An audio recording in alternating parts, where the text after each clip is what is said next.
on se rencontre aujourd'hui ici à la Comète, dans la salle de concert de l'usine, Ouais. où tu vas jouer ce soir pour le festival Paroles et Musique. Pas trop le trac? Eh bien, si, je vais pas te mentir. Un peu le track, parce que c'est un concert important, là, c'est à la maison. Je suis à ouais. Saint-Étienne. Tu es stéphanois. Je suis stéphanois. Il y a la famille, les amis, et puis c'est complet.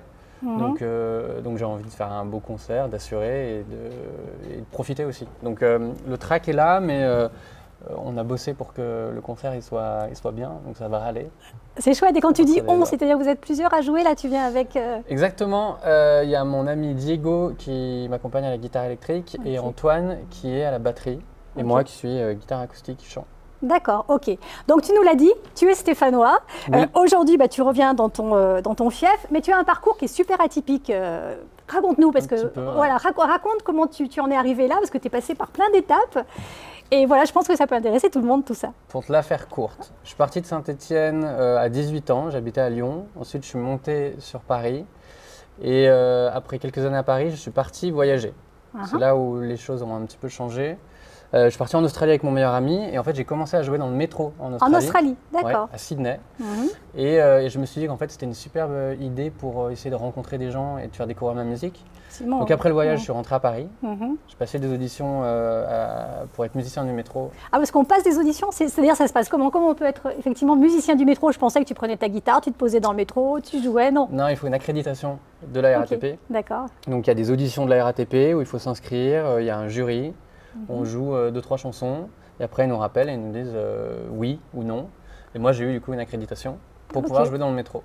Et donc du coup vous êtes nombreux à vous présenter En vrai je sais pas. Et tu payes quelque chose au… Ouais, tu vois, le badge du coup de l'autorisation qui est valable 6 mois coûte 15 €. Donc tous les 6 mois il faut renouveler le badge. Et du coup repayer 15 €. Donc tous les 6 mois, enfin, pendant 6 mois tu as joué dans le métro, combien de fois par semaine à peu près? Alors du coup moi j'ai joué pendant 2 ans dans le métro. Ah d'accord, carrément. Et j'y allais à peu près 4 heures par jour. Wow. Donc je faisais 2 heures entre midi et 14 h. Et après j'ai retourné aux heures de pointe un peu entre 18 h et 20 h. Du lundi au vendredi. Je prenais mes week-ends. C'est cool. Alors avant de partir sur la suite, parce que je sais que tu as été repéré dans le métro, mais un tout petit retour en arrière, quand tu as commencé à jouer très jeune de la musique, j'ai cru comprendre. Oui. J'ai commencé à jouer, je sais pas, je pense que j'avais 6 ans, un truc comme ça, parce que mon père avait un groupe de musique. Il répétait dans la cave de chez mes grands-parents. Et donc quand j'allais chez mes grands-parents, moi je voyais mon père répéter avec son groupe, et puis il y avait une batterie qui était là. Donc en fait, moi tout seul, j'ai pris les baguettes, puis j'ai commencé à jouer de la batterie. Donc j'ai joué pendant très longtemps tout seul, donc j'ai fait mes armes comme ça. Alors j'en reviens à tout seul parce que tu es un autodidacte. Tu as tout fait tout seul, Hugo. Ouais, c'est vrai. C'est-à-dire, explique en quelques mots, j'ai tout fait tout seul, c'est-à-dire? Déjà, moi, en fait, de base, l'école, ça n'a jamais été un truc où je me sentais bien. Donc, en fait, c'est toujours dans l'action et donc en faisant que j'apprends. Et du coup, la batterie, c'est comme ça que j'ai appris. Quand je me suis mis à la guitare, pareil, j'ai regardé des vidéos sur YouTube. Il y a plein de gens qui expliquent comment faire des accords et tout. Donc, c'est comme ça que j'ai appris. Et puis, pour le chant aussi, je me suis mis à chanter à 19-20 ans, je crois. Et donc voilà, c'est venu, tu vois… Tout doucement, tu as appris tout seul tous les jours. Donc on revient dans le présent ou dans un passé plus proche, on va dire. Donc tu as été découvert dans le métro et c'est à partir de là que pour toi tout s'est… Alors en fait, il s'est passé plusieurs choses. Donc j'ai commencé le métro, là j'ai rencontré un producteur de musique indépendant qui avait un studio. Et donc j'ai commencé à enregistrer des chansons dans son studio. Mais j'étais dans le métro, j'ai gagné ma vie comme ça en fait. J'étais dans le métro et c'est les gens qui me donnaient des sous. On gagne bien sa vie dans le métro quand même? Non, on ne gagne pas bien sa vie. Hein. Mais en tout cas, vu que j'avais une vie assez simple, ça me suffisait. Alors 1 an et demi après avoir commencé le métro, c'est là où j'ai rencontré une directrice de label qui s'appelle Marie. Odigier, qui était directrice de chez Naïve, et c'est elle qui m'a donné sa carte, et c'est avec ce label que j'ai signé ensuite. Donc j'ai commencé le métro, j'ai rencontré un premier producteur, après j'ai continué le métro, et ensuite j'ai pu sortir du métro et aller faire des concerts, et commencer à sortir mes chansons. Et là, tu as sorti tes disques, etc. Ouais, voilà. Okay. Et du coup, le métro t'a donné ce surnom, ou la vie que tu as eue en fait pour en arriver là, de Cendrillon, de la musique. De la musique. Ouais. C'est joli? Oui, c'est très joli. Je ne me rappelle plus quel média a trouvé cette tournure, mais oui, j'imagine qu'en commençant sous terre, dans le métro, ce n'est pas un lieu qui est non plus très…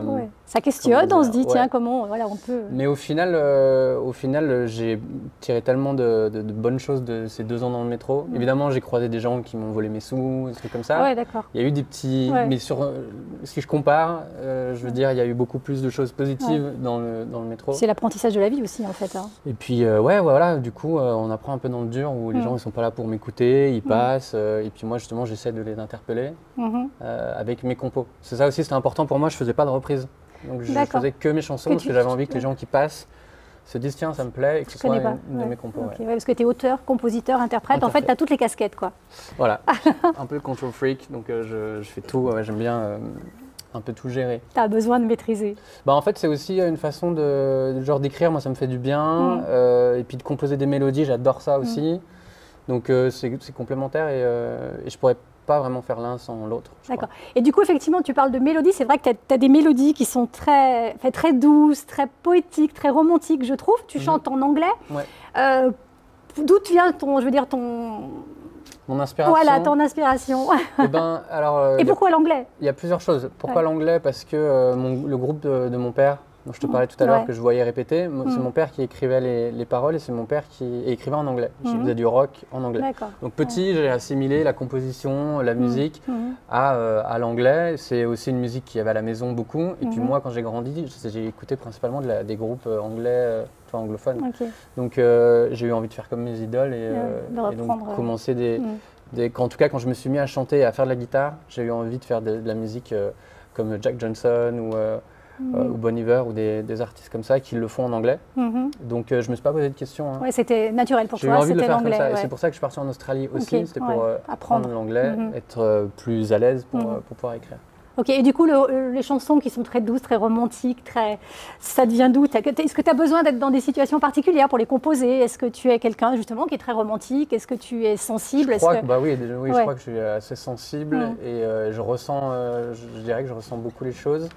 Et donc, je me sers vraiment de la musique pour essayer d'extérioriser, tu vois, des situations ou des choses qui ont pu me blesser ou parler de choses personnelles. Tu vois, des trucs que je dirais pas forcément dans la vie de tous les jours avec ma famille ou avec mes amis. Tu les extériorises. Je mets dans la musique et du coup, ce style musical me correspond bien parce que je crois que ça me ressemble. Je suis quelqu'un assez sensible, assez je sais pas, doux. Et ça se ressent dans l'interview. Très posé, très calme. Je trouve ça sympa de parler avec toi. Bon, je pense qu'on a fait à peu près, on va dire, le tour de ta vie. Je pense qu'il y a plein d'autres choses à dire, j'imagine. Si tu avais envie de dire quelque chose de plus, tu dirais quoi, Hugo? Oula, qu'est-ce que je pourrais dire de plus sur ma vie? Oui, quelque chose qui t'a peut-être plus marqué que tout le reste. En fait, c'est de faire les choses. Moi, c'est le fait d'être autodidacte, de foncer un petit peu, de faire les choses qu'on ressent. Dernière question, qu'est-ce que tu dirais sur le Hugo d'hier? Et qu'est-ce que tu penserais, comment tu vois le Hugo de demain?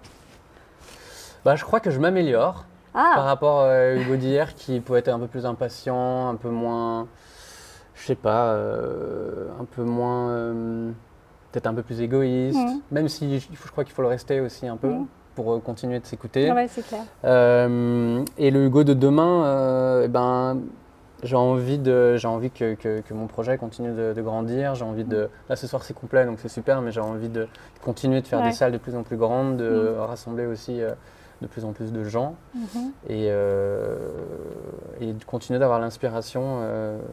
Ce serait bien que le Hugo de demain ait encore de l'inspiration. Il n'y a pas de raison, il va se bonifier. On espère. En tout cas, merci Hugo, c'est un bel échange, je te remercie. Et puis plein de bonnes choses pour le futur. En van, je ne sais pas, la prochaine ou pas? Non, c'est fini le van. Oh non, c'est jamais fini. Hein. L'aventure, le voyage, ça fait partie quand même de mon ADN. Donc pour le moment, il n'y a plus trop de vannes, mais si, je pense que c'est prévu. Ça reviendra sûrement. Ok, on te suivra sur les routes alors. Et ouais. Merci à très vite et bonne chance pour ce soir. Merci.